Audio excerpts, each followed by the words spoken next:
এখনই যদি মৃত্যু হয়ে যায়, কে বলেছে বাবা আপন, কে বলেছে মা আপন, কে বলেছে ভাই আপন, কে বলেছে স্ত্রী আপন, কে বলেছে সন্তান আপন?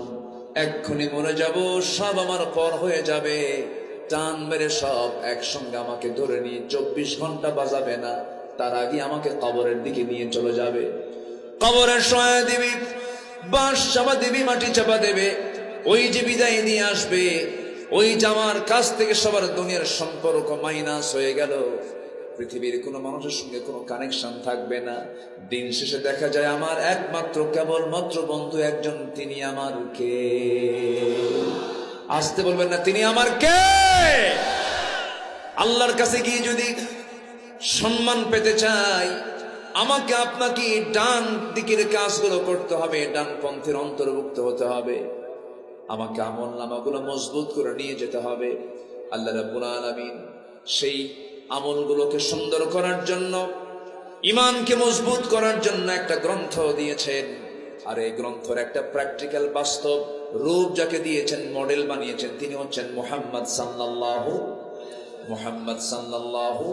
আলাইহি ওয়াসাল্লাম। তাকে দিয়েছেন এবং বলছেন, আল্লাহ রাব্বুল আলামিন সেই নবীর শানে বলছেন, লাকাদ কানা লাকুম ফি রাসূলিল্লাহি উসওয়াতুন হাসানাহ লিমান কানা ইয়ারজুল্লাহা ওয়াল ইয়াওমাল আখির ওয়া যাকারাল্লাহা কাসীরা। জোরে বলুন আল্লাহু আকবার। তোমাদের জন্য উত্তম আদর্শের বাস্তব নমুনা কেউ নন, একজন ব্যক্তি, তিনি হচ্ছেন মুহাম্মদ সাল্লাল্লাহু। সেই নবীর শান আল্লাহ রাব্বুল আলামিন কিছু কথা বলেছেন, সে রাসূলকে লক্ষ্য করে বলেছেন, সেখান থেকে আমি তেলাওয়াত করেছি। আল্লাহ রাব্বুল আলামিন আমার আপনার জীবনটাকে সাজানোর জন্য, আমার আপনার জীবনটাকে সুন্দর করে সুশৃঙ্খল জীবন যাপন গ্রহণ করার জন্য একজন নবীকে মডেল বানায় দিয়েছেন। সেই নবীটা কেমন, সেই নবীর গুণ কেমন, তার গুণাবলী কেমন, তার চরিত্র কেমন, তার সম্মান কেমন, সেই দিকে লক্ষ্য করে আল্লাহ রাব্বুল আলামিন তার রাসূলকে ডাক দিচ্ছেন, ইয়া আইয়ুহান নাবিয়্যু ইন্না আরসালনাকা শাহিদান ওয়া মুবাশশিরান ওয়া নাযীরান ওয়া দাঈয়ান ইলা আল্লাহি বিইذনিহি وسراجا منيرا। জোরে বলুন আল্লাহু আকবার।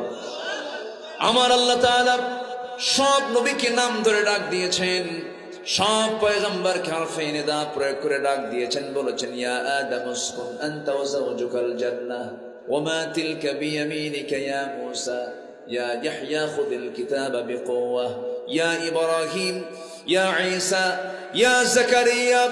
সব নবীকে আল্লাহ রাব্বুল আলামিন নাম ধরে ডাক দিয়েছেন, কিন্তু কোরআনের বা থেকে শুরু করে নিয়ে, বিসমিল্লাহর বা থেকে শুরু করে নিয়ে সূরা নাসরের সিন পর্যন্ত, মিনাল জিন্নাতি ওয়ান নাস পর্যন্ত গোটা কোরআন সার্চ দিয়ে দেখবেন একটা জায়গা আল্লাহ পাক আমার নবীকে ইয়া মুহাম্মদ বলে ডাকেন নাই। সম্মান দিয়েছেন কে? আসতে বলবেন না, সম্মান দিয়েছেন কে? এই 16 বছর শুধু আলেমদের উপরে অত্যাচার নির্যাতন হয়নি, ইসলামকে নিয়ে বাজে কথা বলেছে, রাসূলের চরিত্র নিয়ে তারা কালেমা লেপন করেছে নবীর চরিত্রের উপরে। যে বা যারা ব্লগাররা এই সমস্ত গালিগালাজ দিয়েছে 16 বছর, এখন আমাদের তালিকা করার সময় হয়েছে। অবিলম্বে ইসলাম নিকটুক্তিকারী, নবী নিকটুক্তিকারী যে কুলাঙ্গার গুলো আছে, ওদের তালিকা করে চূড়ান্ত শাস্তি নিশ্চিত করা হোক। রাজি আছেন কারা কারা? হাত উঁচু করে দেখা। সব নবীকে আল্লাহ পাক নাম ধরে ডাক দিয়েছেন, কিন্তু আমার নবীকে আল্লাহ পাক একটাবার নাম ধরে ডাকলেন না, তাকে নাম দিয়েছেন যে লকবগুলো, সেই লকবগুলো ব্যবহার করে ডাক দিয়েছেন। ডাক দিচ্ছেন কি, ইয়া আইয়ুহাল মুযাম্মিলু কুমিল লাইলা ইল্লা কালিলা। জোরে বলি আল্লাহু আকবার। আমার নবীর নাম মুযাম্মিল। কি নাম? আমার বাম পাশে বসে আছেন, ওনার নাম কি? ইয়া আইয়ুহান নাবিয়্যু ইয়া আইয়ুহাল মুযাম্মিল কুমিল লাইলা ইল্লা কালিলা। হে বস্ত্র আচ্ছাদনকারী ব্যক্তি। এরপর আরেক জায়গায় বলছেন, ইয়া আইয়ুহাল মুদ্দাথির কুম ফানযির রাব্বাকা ফাকাব্বির।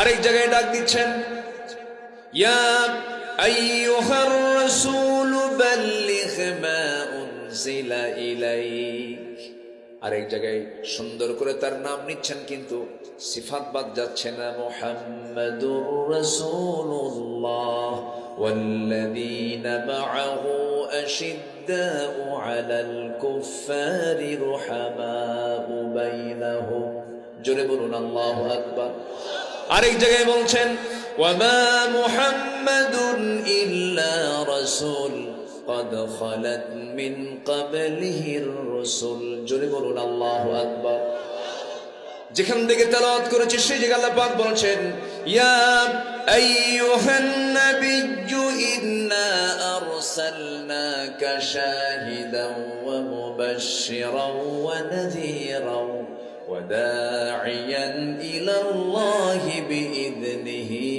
ওয়া সিরাজাম মুনীরা জোরে বলুন আল্লাহু আকবার হে নবী আমি আপনাকে শাহিদ করেছি মুবাশশির করেছি নযীর খেতাব দিলাম আপনি একজন দাঈ আপনি সিরাজাম মুনীর আল্লাহ রাব্বুল আলামিন তাকে কত সুন্দর লকব দিয়েছেন এত সম্মান এত মর্যাদা আমার নবীকে দিয়েছেন তিনি আমার কে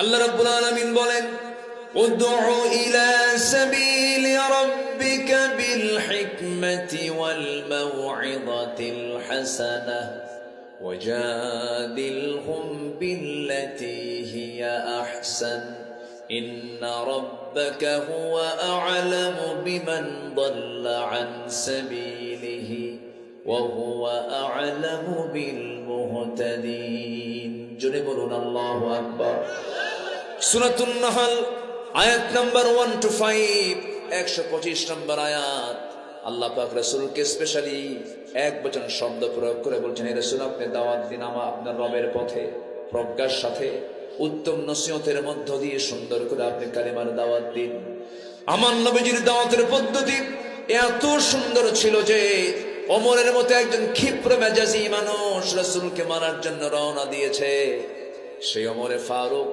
তরবারিটা নবীর পায়ের নিচে রেখে দিয়ে ঘোষণা দিচ্ছে আশহাদু আল্লা ইলাহা ইল্লাল্লাহু ওয়াহদাহু লা শারীকা লাহু ওয়া আশহাদু আন্না মুহাম্মাদান আবদুহু ওয়া রাসূলুহু আমার বন্ধুগণ আমার নবীর জন্ম যে সমাজে সেই সমাজের মানুষ খুব জঘন্য ছিল খুব খারাপ মানুষ ছিল এত জঘন্য ছিল সেই জঘন্য একটি সমাজ থেকে আমার রাসূল দাওয়াত দিয়ে দিয়ে কেমন ধরনের মানুষ বের করে আনলেন আমার বন্ধুগণ আমার নবী যে সমাজে জন্ম নিয়েছেন সেই সমাজের মানুষ এত নোংরা ছিল যে নিজের মাকে পর্যন্ত বিয়ে করত তো জোরে কর নাউযুবিল্লাহ নিজের মা বাবার সৎ মাকে তালাক দিয়েছে বাবার সৎ মাকে তালাক দিয়েছে পরের দিন ছেলে গিয়ে সৎ মাকে বিয়ে করে আনতেছে এত নোংরা ছিল